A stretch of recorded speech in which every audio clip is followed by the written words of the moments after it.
أعوذ بالله من الشيطان الرجيم. بسم الله الرحمن الرحيم. السلام عليكم ورحمة الله وبركاته. لمانتين بأمة الصومالية مالت شوكتان به نبض وارتا إيان روكي مراي أنت أدبي ما ممكن إسنا ويدين بينه صومالي استدابي وحكيين لكن وحالي وإنه لمانتي وضلنا محابرنا أو أي تاي إن مانتا وقفوين وحكي له معنى هذا هي maxaa ugu hadal hayn badan taasoo ay tahay in aynu qaybsano si aynu u helo meesha saxda ah sida darteed ayay ila noqotay in aan ka hadlo laba garaad jaamac iyo hadal haynta ugu badan ee mahadguleed taasoo aan arkay dad fara badani inay qofba meel ku dhufatay sina uga hadlayso ujeeddo kasta oo ay leedahay waa hubaal in dadka ka hadlaya aanay ahayn dadka xor ah dad u xor ah naftooda inay yihiin dadka ka hadlayaahi dad markaa horeba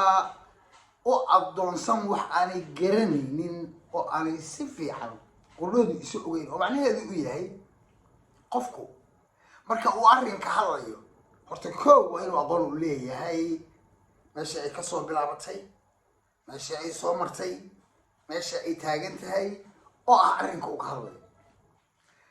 laba waa inuu fahamsan yahay waxa iyo sababtooda saddex waa inuu yaqaanaa dhaqanka dadka cidda uu ka hadlayo waa inuu dhaqankeeda yaqaanaa si uu u helo raadka runta ah ee uu daba kacayo uu raadinayo bilmathalan waa inaad dhaqanka soomaalida taqaanaa marka aad rabto inaad gasho ama ka hadasho arrin ay isku hayaan sidaa darteed waataan hore u lahaa waxba kama su-aalaan halkaas saaka loo wada ee was ka daba socdaan wuxuu sida awrkiisa xarbiyi dadka aan arkay ee qof waliba uu meel ku dhufanay waxa weeye marka ugu horeysa arrinka ka hadalkiisaba xor umay ahayn 90% baan sheegayaa dadku oo waxay u hadlayeen qof bay u hadlayeen qof qabiilaysan qabiil qaramaysan qabyaaladaysan oo ah leader siyaasadeed ayay u hadlayeen ciday doonaan wax noqdo hadday tahay goosidoon hadday tahay farmaajodoon hadday tahay isisidoon hadday tahay hawiyadoon hadday tahay isaaqdoon hadday tahay daarodoon hadday oo qofaysan bay giddigood uga hadlayeen arrimahaas sidaa darteed saddexdooda aan oo kala qaabo laba garaad jaamac iyaga hadalkoodu kusii fogaansho male gaarna waxaan uga hadli doonaa garaadka ruuxiga ah garaad jaamac garaad cali garaad jaamac isaga gaar baan u dhigan doonaayo arrinkan aada ugu faaqidi maayo oo waa i kaliib kale oo waa isaga iyo ugaaska geli bursiyo waa wixii ay ka hadleenoo waa wixii uu ka hadlay ninkii laga buurmadoobo waa wixii isaga ka waashayo waa wixii waalida baryahan aynu arkayna dhigayayo kuma saddexdooda isku meel kuma hadli karo laakiin waxaan leeyahay wuu ku saxnaabaan hordhac uga dhigayaa isaga hadalkiisa sababaheedana kiliibkaasaan ku dari doonaa haddii ilahay garninkii aabihii naqi jiray baa loo dhiibaa baa layidhi arrinna waa intaa ninka la yidhahdo garaad jaamac garaad ismaaciil mahad celintii uu u mahad celiyey xasan sheekh maxamuud haddii alle idankeeda leeyahay uu yidhi farmaajo ilaahay baa naga waday oo ah macnaheedu naga diid isagu xataa magaceennii buu qari waayey rooday su-aashaasi way adag tahay kamana jawaabi karo uu xusay oo uu ka dhashay xanuun weyn oo waa la dhaliyey hadda anigu markaan sidaa ahay awrmihii ogaada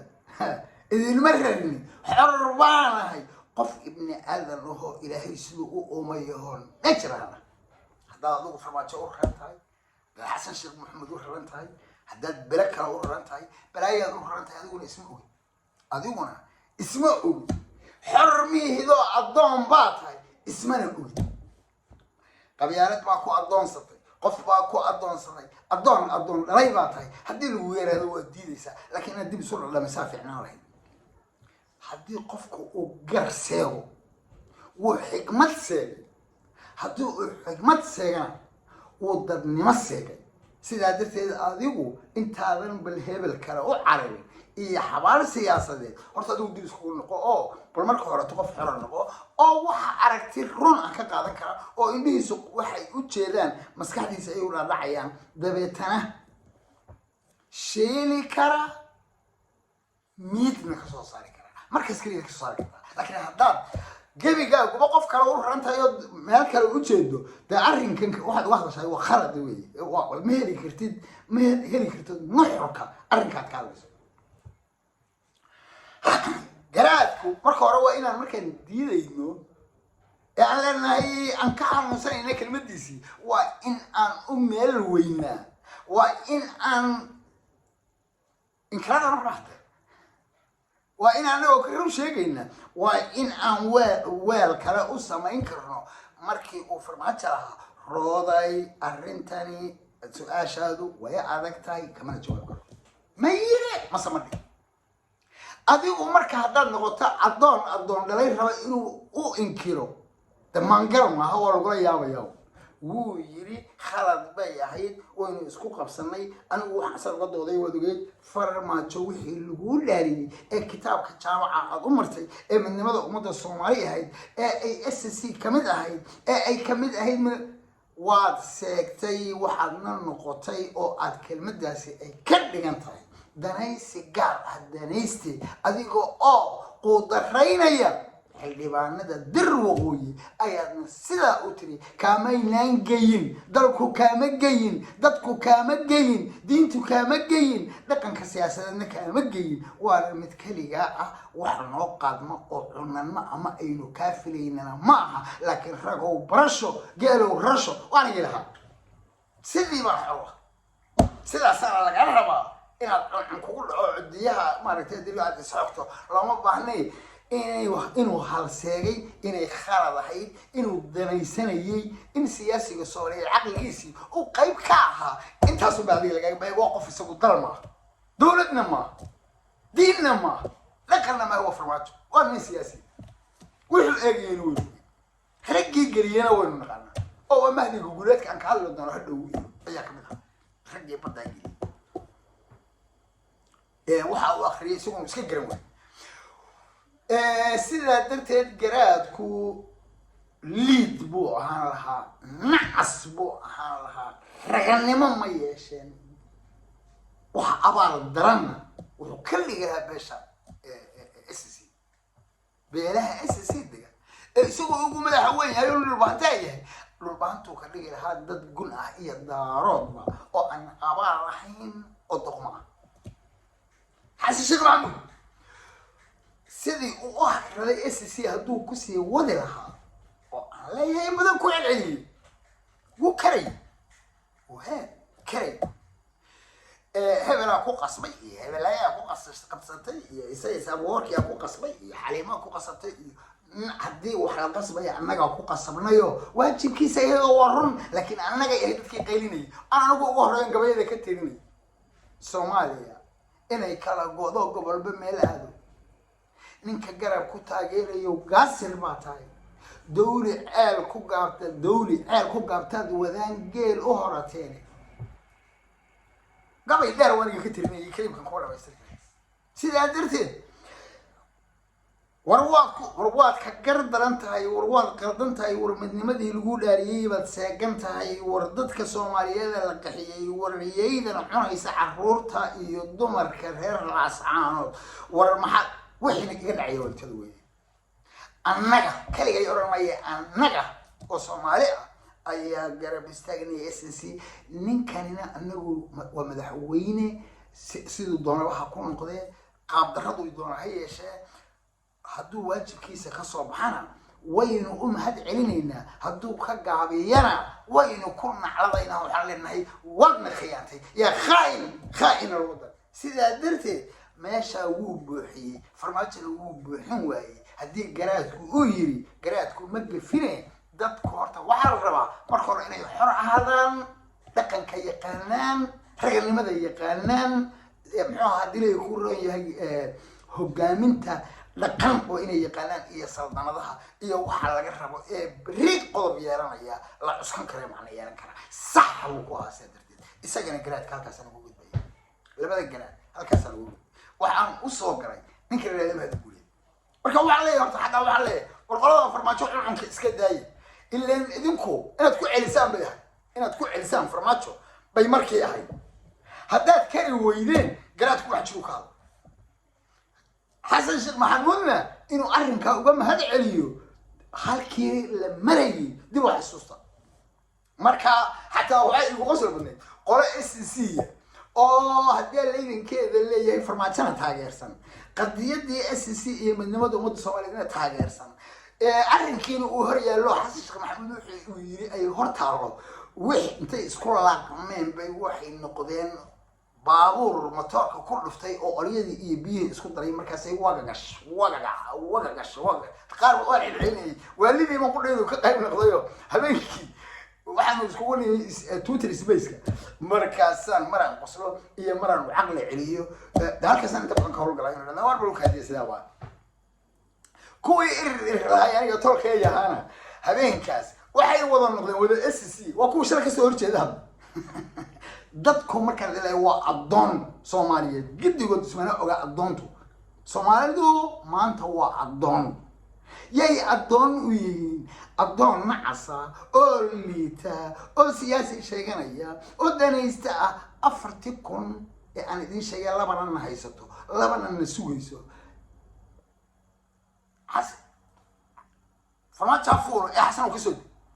مصبيحي وكدك هفور عرو دنيا وكدك انا فرع هفور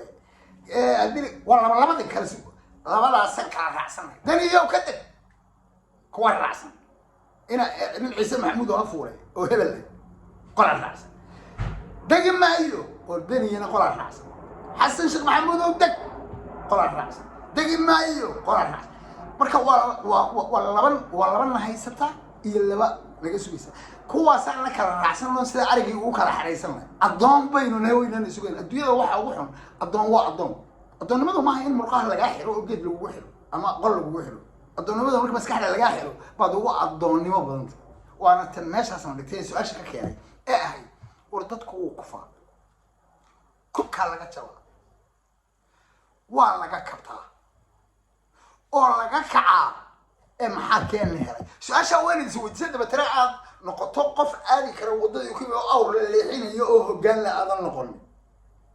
oo aniguna aan dhihin waxba kama su'aalan halkaas ka loo wado iska daba socon sida awr kisaxay hoggaanka la weecanayo qofka sababtoo qof u raray ismuna oga waa adoon qof u raray mana oga qofkaas ku qabiilaysan markaas ku qabiilaysan markaas qabiilkaas ku qaramaysan yahay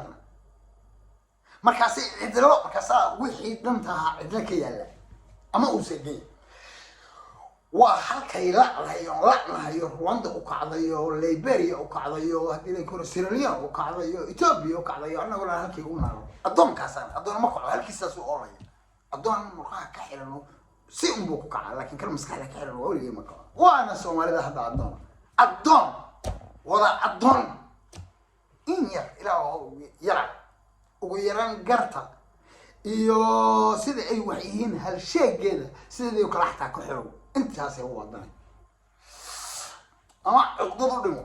iyo xanuun oo qof waa weeye dhehebla aniga hadda ku yiraahdo qof waa oo kuwan ka adkaaday waa adoonsan dadka markay maqaarka dadka ku caayeen allaha ayr dagaag ah oo aan cashayn oo coodna laga dhaashay rag cidood ugaarsada oo maqaar qolo ku caayay nin ugaarsada oo xabad cadaad iyo garas karsanaya maqaar boon iyo Paris ninku iibsada iyo calan geynayo caayay oo leeyahay of ma reer maqaar iibiyo war lacag badan ayr dagaag oo aan cashayn coodna laga dhaashay rag cidood ugaarsada oo maqaar qora ku caayaya oo ciribta meeshay dhigaan cawshu ka hayaanto ila cawshu meesha lagu ugaarsado waa ka carartaa oo ciribta meeshay dhigaan cawshu ka hayaanto oo xabag cadaad iyo ku nool garas la coodcooday weer calaan iscoofaariyey oo caasha kor u taagay oo libaax cidiisii isyiri oo kaga yeeri kiyon codkiisii bedeleen waagu ku caddaaday xayawaanku marka waagu ku caddaado godad bay raadsadaan waa dhuntaa dadka ka cararaya kiyon codkiisii bedelin waagii ku caddaaday wuxuu yidhi casayaha kuwii noo ahaa iyo kaba cilaameeye weer calaan iscoofaariyo caasha kor u taagay oo libaax cidiisii isyiri caawa kaga yeeri kiyon codkiisii bedelin waagii ku caddaaday oo cuur iyo caan intii uu lahaa cunihii boog yeeshay doqon aan cid loo dhigan la arag soo cajabona muxuu aniga markii leeyahay waa waalaya daahir socdaal waa waalaya waa runtiiso waa waalanahoo de qofaan caqli lahayn oo baaba ah oo addoon ibnu addoon bino addoon ah xagguu kale u dhigi karaa waa inaan waalana taa intaas markaa waa halays bay igula timiyo waa dadka addoonnimada soomaalida iyo caqliyada iyo ninka ugu caqliga badan midka ugu ildheer baa dadka uga ayaan daran waxaan lala arkayn baa isaguna muuqda aan arrinkii markaa haddii la kusoo gabagabeeyay halkaas waxaan leeyahay qof hogaansanaanta ka baxa si aad u noqotaan dadaan addoonahay war dalkaas 1941 iyo 43 aan ku noqon caqligu aan noo sono aan gumaysi caddaan iska kacaynay intaan midownay oo caqliga midaynay oo garashada xoraynay kow garashada ayaan xoraynay intaynan dalka xorayn markaa kow aan garashada xoraynay waxaan rabaa inaan u gudbo mudane mahdi guuleed horta mahdi guuleed arrinkiisu dadka soomaaliyeed fahamka waxaa ka qaaday tii aan hadda kasoo hadlay addoonnimada ahayd mahdi kow wixii uu ka hadlay intii uu hadlay horta mahdi yuu la hadlay waa inaad taqaanaa sababta uu ula hadlayay waa inaad taqaanaa madal buu la hadlaya madashu waxay ahayd iyo waxa ka jira waa inaad ogtahay inta horta waad inaad ogtahay markaad arrinka hadlayso arrin inaad ogeyn si aad uga hadashaa khalad ah yaa cabiid ha ka hadlay waxaadan ogeynba maxaa keenay inay madashaas sameeyaan oo ay isu tagaan dadkii uu la hadlayay waay aan idin fasira marka aan idin sheego horta mahdi guuleed waxaa leeyahay intii uu abid dad kala hadlay horta tolkii buu la hadlayay tolkii buu la hadlayay niman xildhibaanahu la hadlayay oo tolkii ah uma hambaynin taro weligii markan muu hambayn ma hambayn su-aal markaa kow taladaasi isaaq maxay taraysay adigase maxay ku dhibaysay oo su-aal aan jawaabteeda isla markaaba raaciyo wixii dan u ah isaaq waa dadkan dan u ah iyo dalkan iyo dadkan waxay dan u ah baa isaaqna u ah horta intaa ogaada isaaq waxay ku foogan yihiin dan uma aha iyaga iyo mustaqbalkooda ee dalkan iyo dadkan Soomaaliyeed waxay dan u ahbaa intaas waa kala hadlay iyagu si gaar ah u lahadayo xigtaysi haddana mashaki baa looga jiraa in uu nin qabiiliya oo Soomaaliyeed mahdi guuleed yahay inuu Soomaali yahay inuu qabiili yahay inuu isaaq u yahay inuu waliba garxajsi u yahay way ka biyaynu moogna maxaan ku eedaynaa marka oo qabyaalad aan ugu eedaynaa ninku ma abuuri jira ma jar marba labadaba ma waa Soomaali waba dhaqan wax daw ma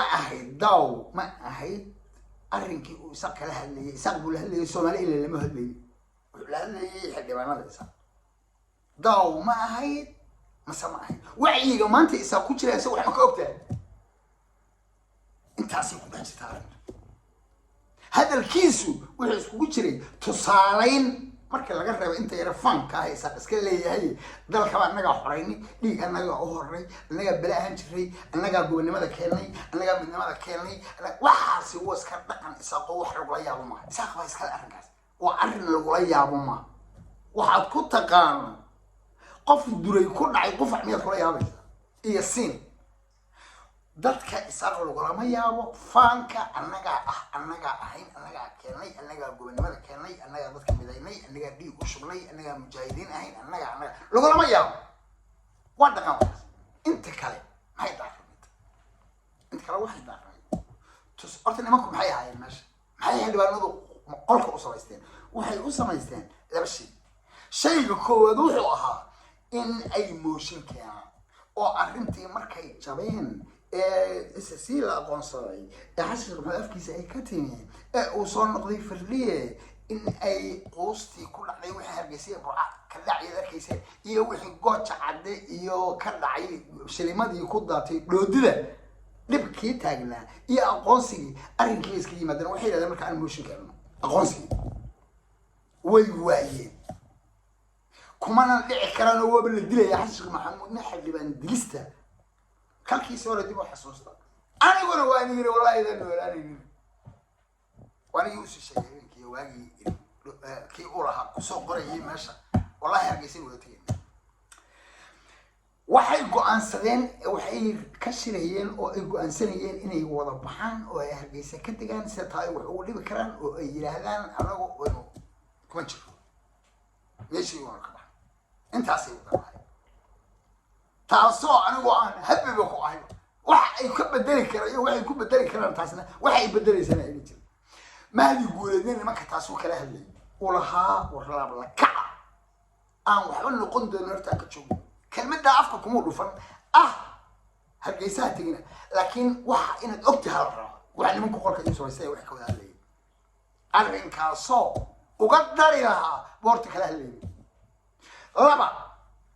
erayada uu sheegay wuxuu kula hadlayay xoogagaalnimadiisa way aragnimadiisa iyo wuxuu ogyahay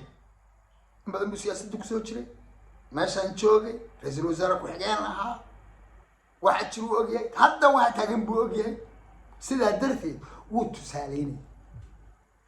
wuxuu kula hadlayay ogaalkiisa wuxuu kula hadlayay wuxuu sameeyay waxa la tusaaleyn xaggan eego xaggan aan ka soo qaadno kelmadda dadka aad ku uga carooday waxay ahayd xasan maxamuud markuu ka hadlayo waa haddii nin kale hawiya ahaan lahaa arrinku sidan waa ka daraan lahaa horta meel waxaad ka akhrisaa arrinku inta uu ka daraan nimanku waxa ku jiraan iyo waalida jirta iyo wareerka iyo walaaca aan idin sheegay ee doodidii iyo hadii ku ray aqoonsigii iyo hadii ku ray gooch cadde iyo jabkii iyo maxaabista ay hubkii la wareegay wixii dhibkii iyo aqoonsiga meesha ay hadda taagan tahay nin kale hawiya hadduu iman lahaa wada ka daraan waa runtiis ilaahay baan ku dhaarshay xasan calqeen hadduu iman lahaa ka warraba إلهي بلدي كل شيء حس على غيره هذول ما لها كورهم حس محمود والدنيا إيوه من نمائيه وحس سووا إن لقوا قسم موياني وأنا ما أنت متأكد إن وحنا ربنا مرسيسن كراي ورعان كدوننو أتك علينا إن ما كان أرنكري وعيري ماشى أرنكري وكل ما رأيه لا بلا كعكوين قاسق عها إن ما كو أي مجليين ماشي وكل دمان يهردوق لي كمان مغو ما أنت إنه قد هي واجي وابري ورعتك إنه لأنه عادي أو مدة الآن كم دورنا أو قاسي إسكدين أنت صورة حسن على كيف تقول الله وحده برا نساء رب كسر من الحويرة مرة ما يهدي إلى الآن ترى أنت ما أنت يقول الرئيسة الأسعار عيد مقولة مركي ضمر لك حين يعرض الليل دين والرب العز برضه حاسس ده واحد كلام كم أرنكره لكن واحد قانت عن ضدك قليل إيو روح هذا إيو حبكن كود السياسة ده إيو حس على جاي عيد بوقافي لها هذا غيران هذا عيد بقيلة ماشي لا رسمنا سوق بابي كدرن بيتقلك حسن ونن دين عقاب درن الله ربنا كريم wixii ba qaab darra wala roga way dowladnimadu si u yaqaanaa salaad mooriyaan iyo duruuf iyo gaajo iyo wax si u yaqaanaa soo dowladnimada la istaajiyo iyo midnimada la istaajiyo heerka uma beesha loogu eedaamaba yaqaanaba qofkana wuxuu sanaqo xasan wuxuu yaqaanaa si koox loo hogaamiyo sida kooxda haduu hogaamiyo klibkii baa iga dhamaaday waxaan si doonayaa tolo laba daqiiqo ma ku daraa oo ku daraya xasan ninka la yiraahdo ninka la yiraahdo mahdi guureed qoladan maaragtay ka carootay tolnimada iyo hawiyanimada iyo haddii lay ku rooyahay ninka la yiraahdo nin kale hawiye hadduu iman lahaa iyo ninka la yiraahdo xasan sheekh maxamuud iyo waxaan aad ka boodeen dantiisu ka dhex arkay danta qabiilkiisu ka dhex arkay ummadda Soomaaliyeed muxuu kala hadlayay nimanka muxuu kala hadlayay war manaa wax la kala bariyo waa meeshay taagintahay maanta waa meeshay maanta taagintahay intaasu talalo war sidan si lagu sii socon karo ma nacayl geemis wuxuu yiri ummadda Soomaaliyeed hay weyn saarantahay u fiirso annaguna wadiiqayna ku soconnaa aynanka meesha ay noo wada wadiiqadaasina hirdoogle kama muuqdo way baabahdii bay taagantahay goosigii baabahdu taagay aqligu ha taliyo laha adiga marka haday ku dhibto qabiilaysiga isaaqnimo ee uu qabiilaysanay kaliya haday intaas ku dhibto adiga qodhaadu bal marka ugu hore ufta intaad u yarkaadiso ufta adale intaad u yarkaadiso horta saxarada aad barkan tahay iska qaad saxarada ku uraysa waalid weyn markaas la yaab kartaa isaga adigii baa qabiilaysan isagana qabiilkiiba ku diidaysa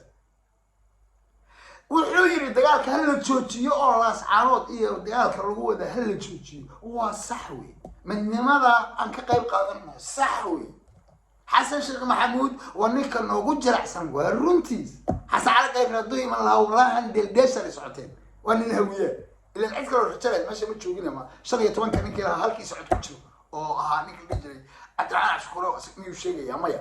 xasan cali qayb raadooy ma laha sidana ma yahaatay way nooga sii daraan absolutely gossip ninka dheeldheeli kara meesha ma ahay iyo in dad lagu tunto iyo dulmi ninkii ugu horeeyay ka hadlayna waa ahaa maalintii madaafiicda ay ku rideen maxaa gooni u boosatadu magaalada laas aan runta ka sheeg xasan cali qayb ka wadi ama nin kale hawiya ma noqda waa runtiis ma fahmo shay waxa ku diideen isaaqnimadiisu maangal ma tahay inta banka ku diid inta uu sheegay wada maangal bay ahay nimankaas uu la hadlayay war laab la kaxa iska daaya war rab la horan ku qofnay warkii 19 baa sidana noo galay war dadka weyn ka haray war wadiiqo meeshay u socotay ku dhamaanaysaa aan hirdeeg loo ka muuqan weey war waan arkaya war xogaga baanahay war maanta waagii baa bariyay war kaca war isdajiya war miir aan shaqeyno war aqli aynu sameeyno talabaad musabixi xiriir laba dhimbi waxaynu xataa ciidan u hadlayna ciidan ka hadlayna xataa ma naqan laakiin iyaga way isla hadlaan bi halkaas aan ku soo koobaya hadalkayga dadka Soomaaliyeed yaana si badan waxaan aqoon ka hadlay